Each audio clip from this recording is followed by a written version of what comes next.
আজ কলকাতা হাইকোর্টে ফের এসআইআর নিয়ে বৈঠক। প্রধান বিচারপতির সঙ্গে বৈঠকে থাকবেন রাজ্যের মুখ্য সচিব, স্বরাষ্ট্র সচিব, রাজ্য পুলিশের ডিজি, পুলিশ কমিশনার, সিইও সহ আধিকারিকরা। দুপুর 1:30 নাগাদ এই বৈঠক হওয়ার কথা। এই বৈঠকে কোন কোন বিষয়গুলো আলোচনায় উঠে আসবে জানার জন্য আমরা এই মুহূর্তে কথা বলবো আমাদের প্রতিনিধি শ্রাবন্তী সাহার সঙ্গে। Srabanti, UEM Jaipur is a perfect target for prospective students aspiring for good jobs, good education with future-ready skills. দেখো, গতকালও একটা ট্রেনিং হয়েছে, যেহেতু সংখ্যাটা যারা এই স্ক্রুটিনির দায়িত্বে রয়েছেন সেই সমস্ত জুডিশিয়াল অফিসারদের সংখ্যাটা 250 থেকে এই মুহূর্তে 532 হয়েছে। নতুন যে প্রায় আরো 250 জন জেলা জজেরা এর মধ্যে সামিল হচ্ছেন, তাদের একটা ট্রেনিং এর প্রয়োজন রয়েছে। কিভাবে তারা কাজ করবেন, লগ ইন আইডি ব্যবহার করবেন কিভাবে, কোন কোন ডকুমেন্টসের প্রয়োজন রয়েছে। বিশেষত শীর্ষ আদালত গতকালও জানিয়েছে যে জন্মর শংসাপত্র হিসেবে মাধ্যমিকের অ্যাডমিট কার্ড সহ মাধ্যমিকের শংসাপত্র দুটোই লাগবে।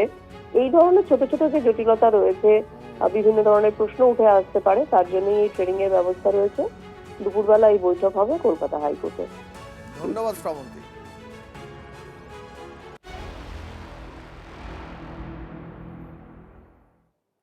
বাংলা এসআইআরে 1,20,00,000 নাম বাদ যাওয়ার আশঙ্কা মুখ্যমন্ত্রীর। লুকিয়ে লুকিয়ে বহু ভোটারের নাম বাদ, তাদের ভোটাধিকার কেড়ে নেওয়ার অভিযোগ মমতা বন্দ্যোপাধ্যায়। 28 ফেব্রুয়ারি প্রকাশিত তালিকায় অনেকের নাম বাদ যাবে, তবে যার নামই বাদ যাক না কেন প্রতিবাদ করব, ভবানীপুরে অনুষ্ঠান থেকে বার্তা মুখ্যমন্ত্রী। আজকে এসআইআর চলছে, অনেকের ভোটাধিকার বাদ গেছে। আমি দুঃখিত। প্রথমে 58,58,00,000 निकाल दिया, उसको बाद छुपा छुपा के लॉजिस्टिक डिस्क्रिपेंसी नाम पे 50 लाख नहीं, वो 80 लाख होगा। अगर 20 लाख हम महकमे के बीच पकड़े तो 1,20,00,000 लोगों का नाम बाद चल जाएगा। मैंने खुद जाके फाइट किया सुप्रीम कोर्ट में।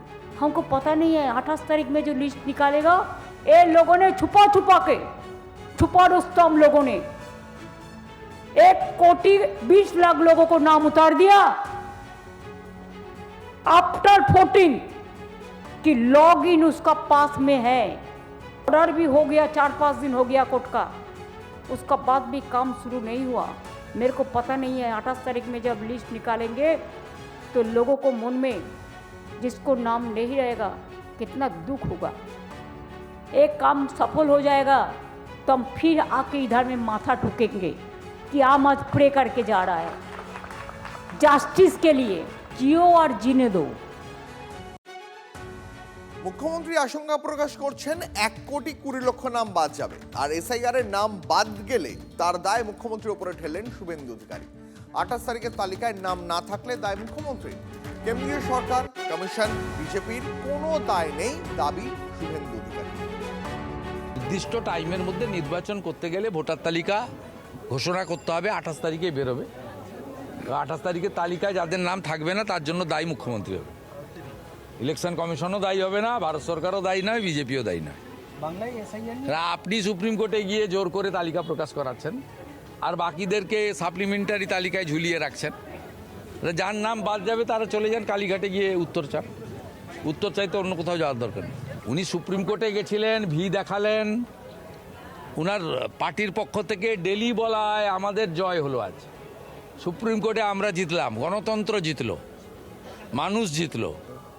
কোনো মা বোন বেটি এদের হাতে সুরক্ষিত নয়, ঝাঁটিয়ে বিদায় করুন।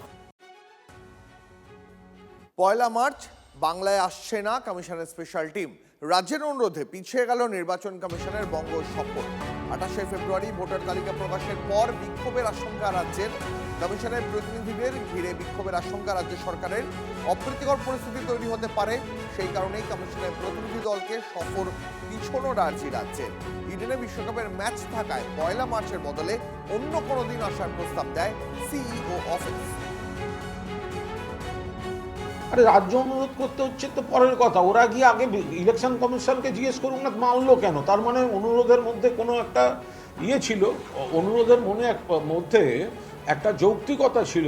অনুরোধের যে কারণগুলো, তো ইলেকশন কমিশন তো বিজেপির এজেন্ট, বিজেপির দালাল, বিজেপির শাখা সংগঠন, তারা মানলো কেন?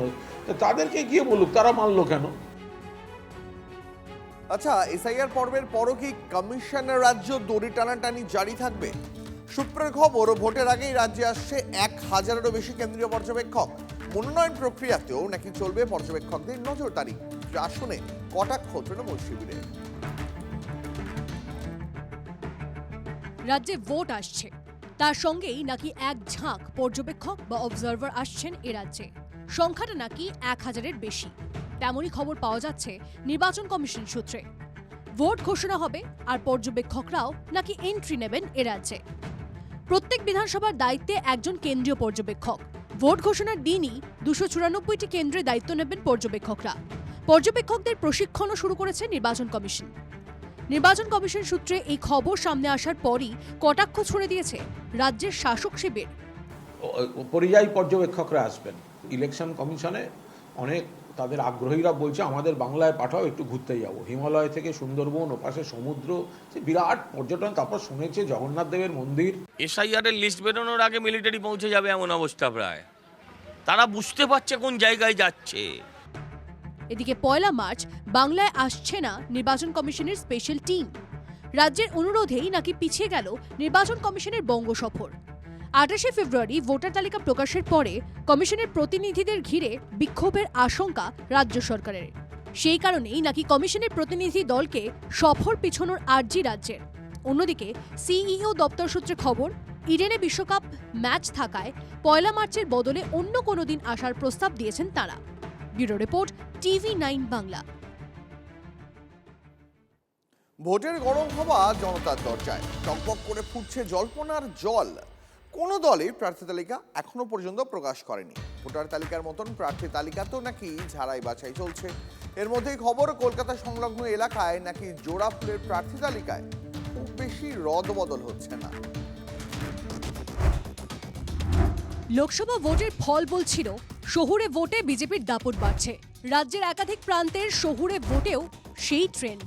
লোকসভা ভোটের পাটিগণিত দেখে অনেকে ভেবেছিলেন কলকাতায় বেশ কিছু কেন্দ্রে প্রার্থী বদল হতে হবে, কিন্তু সে সম্ভাবনায় নাকি জল। সূত্রের খবর, সামান্য কিছু পরিবর্তন ছাড়া আর বর্তমান বিধায়করাই আবার টিকিট পাচ্ছেন। সূত্রের খবর, বেহালা পশ্চিমে টিকিট পাওয়ার সম্ভাবনা নেই পার্থ চট্টোপাধ্যায়। বেহালা পশ্চিমে টিকিট পেতে পারেন এক জনপ্রিয় মুখ। জোড়াসাঁকোয় বিবেক গুপ্তার টিকিট পাওয়ার সম্ভাবনা কম। এন্টালিতে স্বর্ণকমল সাহার ছেলেকে প্রার্থী করা হতে পারে। এন্টালি কেন্দ্রের বিধায়ক স্বর্ণকমল সাহা দলকে নাকি জানিয়েছেন যে তিনি প্রতিদ্বন্দ্বিতা করতে চান না। সেক্ষেত্রে দাঁড়িয়ে তার পুত্র সন্দীপন সাহা, যিনি কলকাতা পুরসভার কাউন্সিলর, তাকে টিকিট দেওয়া হোক। সেই ক্ষেত্রে দাঁড়িয়ে বর্ষিয়ান এই বিধায়কের ইচ্ছা অনুযায়ী তার পুত্র সন্দীপন সাহা টিকিট পেতে পারেন বলে প্রাথমিকভাবে মনে করা হচ্ছে। দলে ফিরেছেন শোভন চট্টোপাধ্যায়। সূত্রের খবর, তিনি ভোটে লড়বেন, কিন্তু নিজের পুরনো কেন্দ্র বেহালা পূর্বে নয়, সেখানে টিকিট পেতে পারেন রত্না চট্টোপাধ্যায়। শোভন চট্টোপাধ্যায় লড়াই করতে পারেন উত্তর কলকাতার কোনো এক কেন্দ্র থেকে।